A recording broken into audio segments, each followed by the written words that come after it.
भी चराचर जगत के जीवों पर कृपा बरसाने वाले परम पूज्य भगवान गुरुदेव के चरणों में नमन करते हुए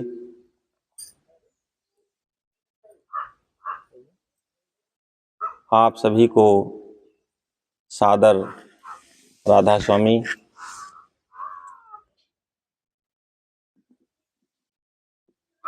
हमें देख रहे हैं कि यहाँ पर बहुत सारे महात्मा पहले से बैठे हुए हैं। हम उनको नमन करते हैं और उनका यहाँ पर अभिनंदन करते हैं। और जितने भी महानुभाव यहाँ पर गांव में रहने वाले आसपास आए हुए हैं उनका भी हम वंदन करते हैं। जो बच्चे बच्चियाँ और हमारे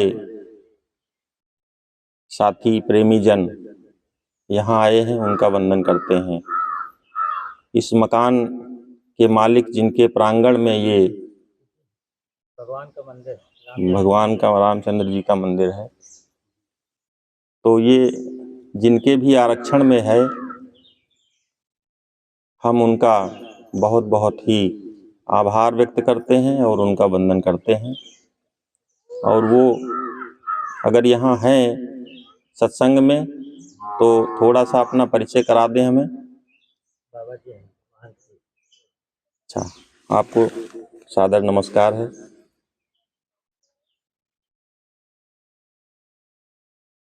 हम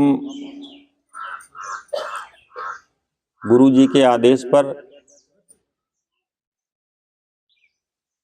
ये लघु सत्संग का कार्यक्रम जो रखा गया है उसमें आपको चेताने के लिए यहाँ आए हैं। गुरु जी का संदेश है कि आपको इस क्षेत्र में बताया जाए कि सच्चे मालिक के दरबार में अपने घर में जो अपना निजी घर है, यहाँ जहाँ हम रह रहे हैं ये हमारा घर नहीं है, ये हमारा धाम नहीं है, ये काल का देश है। काल का देश आप जानते होंगे। ये जो तन है, मन है और जो सूरत है, इतनी दूर है काल का देश। काल के 3 लोक हैं। ये स्थूल शरीर, आइए आप इधर आ जाइए, कुर्सी दीजिए इनको।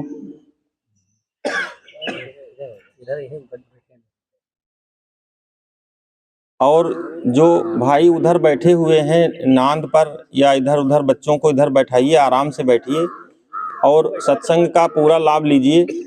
देखिए, आंखों के सामने बैठेंगे तो ही तो पूरा लाभ मिलेगा। आप सत्संग के महत्व को नहीं समझ रहे हैं, हम आपको बताने की कोशिश करेंगे, इसीलिए हम तो आए हैं। इन छोटे बच्चों को भी यहीं बैठाइए। शैतान है, कोई बात नहीं है, इनकी शैतानी चलती है, छोटे बच्चे शैतानी ही करते हैं। और अभी से इनके अंदर संस्कार चला जाएगा तो फिर आगे चल करके ये साधु हो जाएंगे, संत हो जाएंगे। इनको बैठाइए, सत्संग में बच्चों को लाया करिए। सब लोग सामने बैठिए, आंखों के सामने। अभी हम आपको बताएंगे कि सामने क्यों बैठना चाहिए।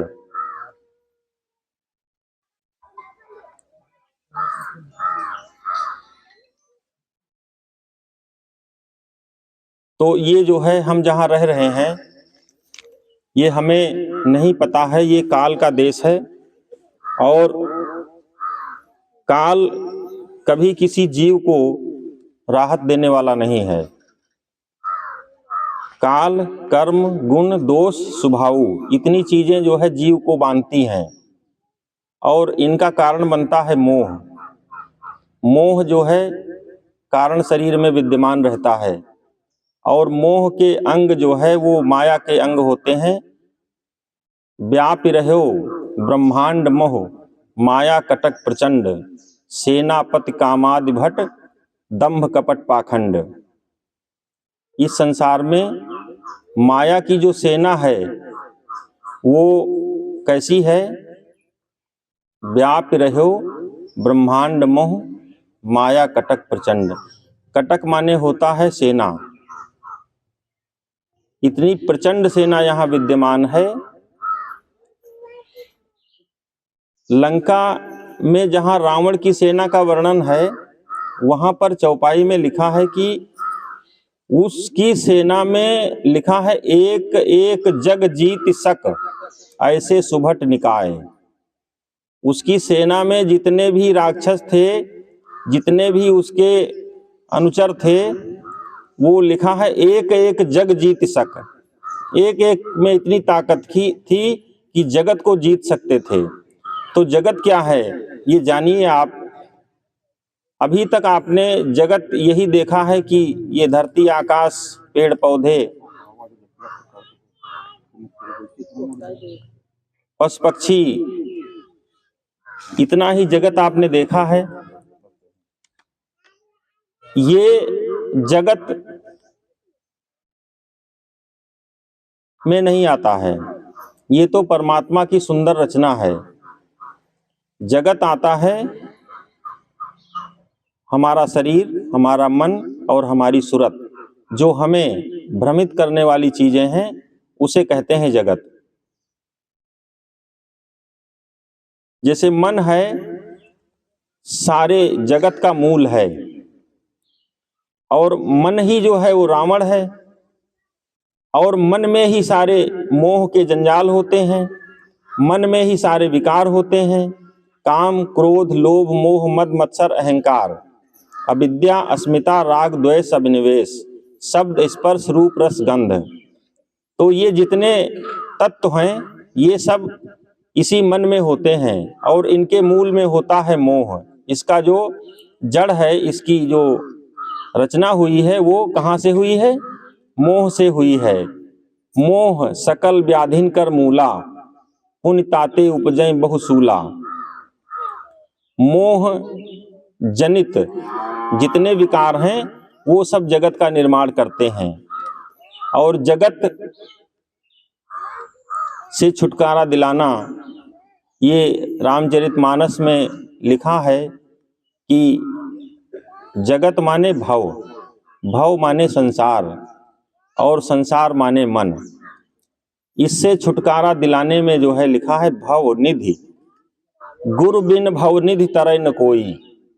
गुरु बिन, ये महात्मा जन तो सब जानते ही होंगे, और बाकी जितने विद्वत जन यहाँ उपस्थित हैं, जितने अनुभवशील, संवेदनशील लोग यहाँ आए हुए हैं, इसमें से बहुत से बच्चे पढ़े लिखे भी हैं, और कुछ सारे ही कम ज़्यादा तो पढ़े लिखे होंगे ही। तो इसको समझने की कोशिश करिए। भव जल, भवजल कहाँ है? भवजल अभी तक जो आपको सुना दिया गया कि वो मरेंगे तो वहाँ भवसागर मिलेगा, वहाँ मरने के बाद कुछ नहीं मिलता। हम इसी समय भवसागर में फंसे हुए हैं। इसी क्षण ये सारा जीवन, जन्म जन्मांतर, कल्प कल्पांतर हमारे इसी भवजल के अंदर ही बीत गए। न जाने कितने जन्म हमारे मनुष्य के हुए हैं, न जाने कितने जन्म हमारे जड़ योनियों के हुए हैं, पशु पक्षियों के हुए हैं, और न जाने क्या क्या संताप हमने अभी तक कल्पांतर के जन्मों में सहे हैं। तो इससे छुटकारा दिलाने में सक्षम केवल गुरु होते हैं, और गुरु ऐसा होना चाहिए जो अनामी धाम तक पहुंचा हुआ हो। मानस में कहा गया कि एक अनीह अरूप अनामा, अज सच्चिदानंद परधामा। तो वो परमात्मा जिसकी परिभाषा आप मानस में इस तरह पढ़ते हैं कि जो एक है, वहाँ द्वैत नहीं है, अनीह है, जिसकी कोई इच्छा नहीं है, अरूप है, और अनाम है, जिसका कोई नाम नहीं है। लेकिन अब ये तो हो नहीं सकता, जैसे हम भी यहाँ जब आए, जन्म हमारा हुआ तो हमारा कोई नाम नहीं था, लेकिन जब हम आए तो हमारा यहाँ नाम रख दिया गया। जब सामने कोई वस्तु होती है तो उसका नाम रख लिया जाता है। ऐसे ही जब हमारे महात्मा जन अपनी तपस्या से, अपने योग से या अपनी जो व्यवस्था होती है गुरु की दी हुई, उसको साध करके जब अनामी धाम पहुँचते हैं सहज हो करके, कबीरदास जी ने जैसे कहा साधो सहज समाधि, सहज समाधि से वहाँ पहुँचते हैं अनामी धाम। तो वहाँ जब उसका दर्शन दीदार करते हैं तो फिर आपको एक प्रसंग से जोड़ेंगे हम अभी रामचरितमानस में। जब वहाँ देखा कि उसका तो कोई नाम ही नहीं है जिसको यहाँ देख रहे हैं, तो फिर उसके सामने एक मांग रखते हैं कि हमें अपना नाम तो बताओ, आप हो कौन। या फिर अपनी मर्जी से ये उससे प्रार्थना करते हैं परम सत्ता से कि हम ये क्या इस नाम से आपको बुला सकते हैं। तो आप जरा मानस में आप हमारे साथ चलिए। नारद जी के जो साथ सारी लीला हुई सबको पता है कि कैसे कैसे वो मोह में फंसे और कैसे कैसे संसार की यात्रा की, और फिर दोबारा जब भगवान के पास गए हैं तो जो श्राप दे करके आए थे उसके विमोचन का उनको फल दे करके आए, वरदान दे करके आए कि ऐसे ऐसे तुम्हारा शाप विमोचन भी होगा और ऐसे ऐसे आपको, फिर भगवान ने कहा फिर ऐसे आराम मिलेगा। जब इन्होंने शाप उद्धार का दिया तो जो है बाद में इन्होंने शाप विमोचन का दिया। फिर भगवान ने इन्हें जो है भक्ति का वरदान दिया कि अब निर्भय महिमा विचरौ जाई। तो वहाँ जो हम आपको कहना चाहते हैं कि उसके बाद जब भगवान ने लीला की है यहाँ धरती पर, तो जब अरण्य कांड में एक चौपाई आई है कि जब नारद ने तब सोचा कि चलो जो है मोर श्राप कर अंगीकारा, राम सहत नाना दुख भारा। मेरा श्राप अंगीकार करके जो सत्ता साप ताप संताप सबसे परे है, उसने हमारा शाप अंगीकार कर लिया हमारी बात की मर्यादा रखने के लिए। तो इतने दयालु, इतने कृपालु, इतने सक्षम सत्ता के इस समय दर्शन करने चाहिए कि फिर न बनिहि ऐसे प्रभु ही बिलोकं जाई, फिर न बनिहि ऐसा अवसर आई। तो वहाँ जब भगवान से मिलने जाते हैं तो वहाँ जो है भगवान से तमाम वार्तालाप करते हैं। उसके बाद चलते समय उनसे कहते हैं हे भगवान, जाते जाते एक चीज हमको दे दो। तो वहाँ जो है जो चीज मांगी है बड़ी समझने योग्य है। उन्होंने कहा यद्यपि प्रभु के नाम अनेका, श्रुति कह अधिक एक ते एका, राम सकल नामन ते अधिका, हो नाथ अघ खग गण बधिका। कि आपके तो अनंत नाम हैं, जो आपसे मिला है उसी ने अपना नाम रख लिया है, उसी ने अपने सोचे हुए नाम का अनुमोदन करा लिया, स्टंप लगा लिया, मान्यता ले ली आपसे।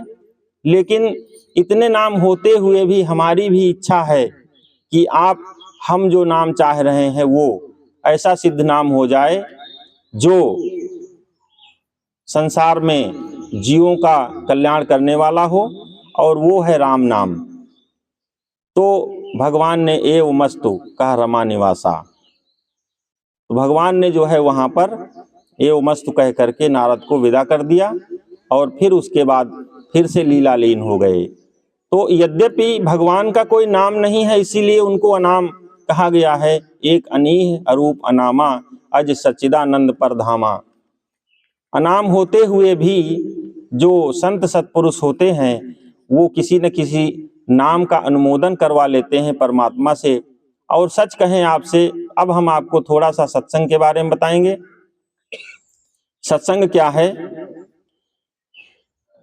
नाम तो कोई होता नहीं है परमात्मा का, सच बात तो ये है। ये बालकांड में ही ये चौपाई लिखी हुई है जब अभी हमने आपको सुनाई है, एक अनीह अरूप अनामा, अज सच्चिदानंद परधामा। तो अजन्मा है, अरूप है, अनाम है, अलख है, अगम है, अगोचर है, और फिर भी उसको जो है, एक छोटी सी घटना और बता दें आपको, उसके बाद सत्संग के बारे में बता दें और उसके बाद आप भगवान को सुनेंगे। आप सभी ने भागवत कथा में भगवान कृष्ण की छोटी सी बाल लीला सुनी होगी, जिसमें यशोदा जो है कृष्ण को ओखली से बांध देती हैं गुस्सा होने पर। जब गांव की गोपियां शिकायत करने आती हैं कि इन्होंने हमारा बड़ा नुकसान किया है, मटकी फोड़ी है और दूध दही खाया है, अपने साथियों को खिला दिया है और साथ ही मटकियां फोड़ दी हैं और सब दूध दही फैला दिया है, तो यशोदा गुस्सा होकर के, इनके घर में 1,00,000 गायें तो इन्हीं के घर में थी, नंद बाबा के घर में, इसके बावजूद कृष्ण चोरी करते थे दूध दही की। तो इसके आध्यात्मिक स्वरूप को आगे भगवान जब सत्संग आपको देंगे तो इसके रहस्य को तो वही समझा पाएंगे, हम नहीं समझा पाएंगे, क्योंकि रहस्यवादी हम नहीं हैं। हम तो सत्संग की महिमा जानते हैं, वही आपको बताने की कोशिश करेंगे। सत्संग आप भगवान से प्राप्त करेंगे। तो वहां यशोदा जब ओखली से कृष्ण को बांध देती हैं, उसके बाद बहुत देर भूखा रखती हैं, कुछ खाने को नहीं देती हैं, कहती हैं तुम्हें हम अब दिन भर कुछ नहीं देंगे, तुम ऐसे ही भूखे बंधे रहो। फिर बाद में माँ की करुणा तो माँ की करुणा है, और फिर यशोदा जैसी माँ, उसका तो कहना ही क्या है, उसका तो कोई वर्णन नहीं हो सकता है, कोई कल्पना नहीं हो सकती है कितनी करुणा और ममता से भरी रही होंगी वो। माताएं समझ रही होंगी कि पुत्र के लिए क्या व्यवस्था होती है। पुत्र को जो है जाड़ा लगता है तो वो माँ कैसे पहचान लेती है।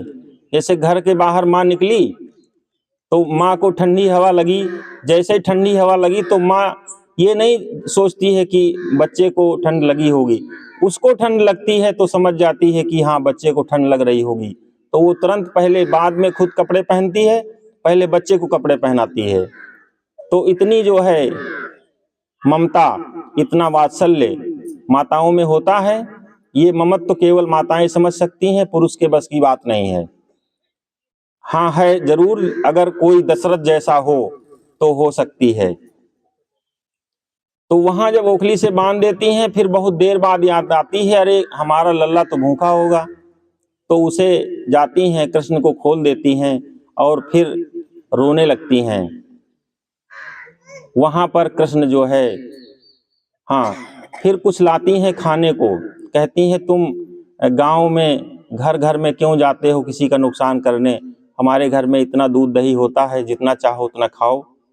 तो वो माखन खिला रही हैं जब, तो वो जैसे ही मुंह फैलाते हैं तो वो, उनके मुंह में विराट ब्रह्मांड दिखाई देता है, अनंत कोट ब्रह्मांड उनके मुंह में दिखाई देते हैं।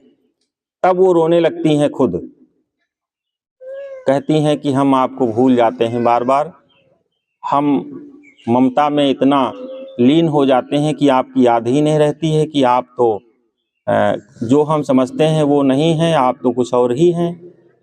तब वहाँ कृष्ण बड़ी मार्मिक बात कहते हैं कि जो है माता, आपने मुझको बांध दिया, मुझको जो है इस जगत में कोई बांध नहीं सकता, क्योंकि मैं परम मुक्त हूँ, परम शुद्ध हूँ, परम स्वतंत्र हूँ, साप ताप संताप से सबसे परे हूँ। और वही परिभाषा मानस में लिखी है, एक अनीह अरूप अनामा। तो ये चीज हमने आपको इसलिए जोड़ी, तो ये जो मोह जनित संसार है, जिसका मूल मन में है, मन से छुटकारा दिलाने की क्षमता केवल सतगुरु में होती है।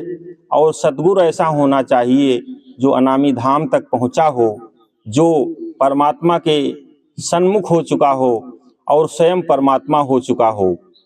जैसे आपने सुना होगा कि गोस्वामी तुलसीदास जी के गुरु नरहरि दास थे। नर हरि, नर माने मनुष्य शरीर में जो परमात्मा हो गया हो, नर माने मनुष्य, हरि माने परमात्मा, जो मनुष्य शरीर में ही परमात्मा हो गया हो, उसका शरीर ही परमात्मा हो गया हो, उसे कहते हैं नरहरि। जैसे प्रहलाद को वरदान देने वाले और नरसिंह को जो है वो जो है हिरण्याकश्यप का वध करने वाले। हिरण्याकश्यप, हिरण्य माने होता है स्वर्ण और स्वर्ण माने होता है भ्रम। जैसे भ्रम का हिरण सीता जी ने देखा था, भ्रम का पानी आप रेत और रेगिस्तान और सड़क पर देखते हैं और मन में तमाम सारे भ्रम होते हैं, यही माया है, यही सब संशय है। तो हिरण्याकश्यप का वध करने वाले और प्रहलाद को भक्ति का वरदान देने वाले जो नरसिंह भगवान थे, तो वो भी शब्द इसी बात से जोड़ा जाता है, नर सिंह। सिंह माने होता है हरि, हरि माने होता है भगवान। जो नर शरीर में प्रकट हो परमात्मा, उसी को नरसिंह कहते हैं, उसी को नरहरि कहते हैं और उसी को सद्गुरु कहते हैं। आप बड़े सौभाग्यशाली हैं कि इस समय आपके सामने यहाँ पर सद्गुरु के रूप में हमारे प्रभु बैठे हुए हैं। ये आप कुछ दिन सत्संग करेंगे, उसके बाद समझेंगे कि आपने क्या पा लिया है। तो हमारा निवेदन सुनिए कि सत्संग किसे कहते हैं। सत्संग ये नहीं है कि कथा भागवत कर ली, कीर्तन कर लिया, घंटी बजा ली, ढोलक मंजीरा बजा लिया, मंदिर में आरती कर ली, यज्ञ कर लिया, हवन कर लिया, जप कर लिया, तीर्थ कर लिया, पूजन कर लिया। ये सब सत्संग में नहीं आता है। ये सब भगवत महिमा में आता है। जब आपको थोड़ा सा रोमांच होता है, परमात्मा की याद आ जाती है, तो आप तमाम बहाने खोज लेते हैं परमात्मा को अपने धन्यवाद देने के लिए कि हम परमात्मा का धन्यवाद कैसे करें। तो वो धन्यवाद के रूप में आप कीर्तन कर लेते हैं, आप आरती कर लेते हैं, आप यज्ञ कर लेते हैं, आप तीर्थ कर लेते हैं परमात्मा की याद में, आप मंदिर बना लेते हैं परमात्मा की याद में। तो ये सब परमात्मा को धन्यवाद देने की विधाएं हैं। ये सत्संग नहीं है। सत्संग केवल जो है सद्गुरु देते हैं। सद्गुरु जो है वो क्या होते हैं? सद्गुरु हम आपसे निवेदन करना चाहेंगे, ये कहना चाहेंगे, ये दावा पेश करना चाहेंगे, ये प्रमाण देना चाहेंगे, अपने हस्ताक्षर करना चाहेंगे, अपने वचनों को महावचन के रूप में आपके सामने प्रस्तुत करना चाहेंगे।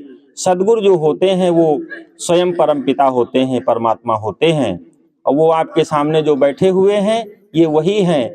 इनको मनुष्य मत समझिएगा।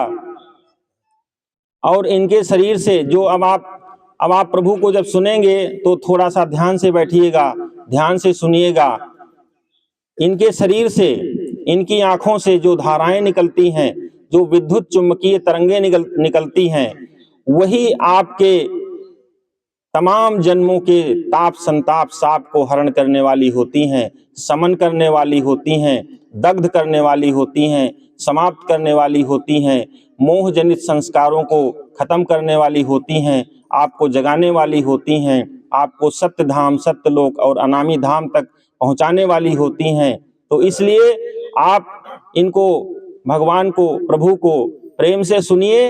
और हम प्रार्थना करेंगे प्रभु से कि ये आपकी जो सामने, आपके सामने जो जीव बैठे हुए हैं, ये आपकी धारा को महसूस कर सकें, आपके प्रवाह को महसूस कर सकें और आपके साथ परम धाम की यात्रा को कर सकें।